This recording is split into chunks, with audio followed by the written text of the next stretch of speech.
प्रिय भक्तों, चलिए जानते हैं कि नवरात्रों के लिए हमें कौन से सामान चाहिए।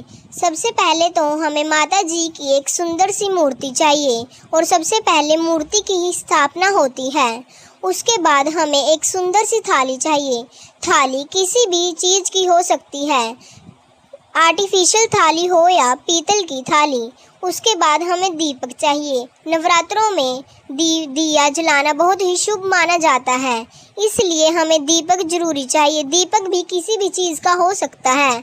उसके बाद हमें एक लोटा चाहिए। लोटा भी किसी भी वस्तु का हो सकता है, पर पीतल का लोटा लेना सबसे शुभ माना जाता है।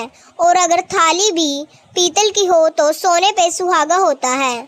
उसके बाद हमें तिलक करने के लिए लाल सिंदूर चाहिए। सिंदूर से सतिया बनाने से हमारे घर की नकारात्मक ऊर्जा चली जाती है। उसके बाद हमें धूप चाहिए। सारे घर में धूप जलाने से घर का मानो हवन ही हो जाता है। उसके बाद हमें रुपए रखने चाहिए, क्योंकि रुपए हमें बाद में कन्या को देने चाहिए। इससे हमारे घर में माता का आशीर्वाद बना रहता है। उसके बाद हमें एक गंगा जल की बोतल चाहिए। गंगा जल हमें नारियल के ऊपर छिड़कना है और अन्य वस्तुओं के ऊपर भी छिड़कना है और लोटे के ऊपर भी पाना है। तो चलिए, अब हमें चाहिए एक नारियल और नारियल को चुंदड़ी से लपेटना चाहिए। इससे हमारे घर में सभी खुशहाली आ जाती है और हमारे घर में नकारात्मक ऊर्जा का वास चला जाता है। तो अब तक समझ ही गए होंगे कि हमें क्या क्या रखना होता है।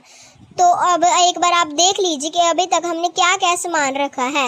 हमें माता का श्रृंगार भी चाहिए होगा। माता का श्रृंगार हमें नवरात्रों के सारे दिन माता की जोत के आगे रखना होगा और आखिरी दिन माता के मंदिर में जाकर अर्पित करना होगा। इससे माता हम पर बहुत खुश होती है। तो देख लीजिए हमें क्या क्या सामान की ज़रूरत होगी। उसके बाद हमें घी भी चाहिए, क्योंकि ज्योत प्रज्वलित करने के लिए घी की आवश्यकता सबसे ज़रूरी है। तो हमने 2 पीपे घी के भी चाहिए।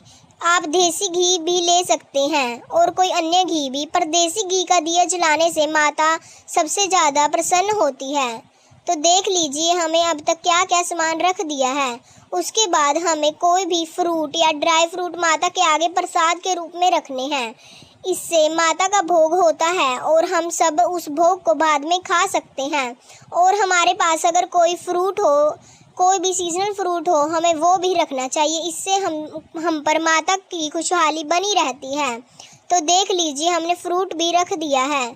उसके बाद हमने देख लीजिए एक बार क्या क्या रखा है। हम ड्राई फ्रूट, थाली, पीतल की थाली, सिंदूर सब कुछ रख दिया है। उसके बाद हमने रूई रखनी चाहिए। रूई प्रज्वलित दीवा करने के लिए आवश्यकता होती है।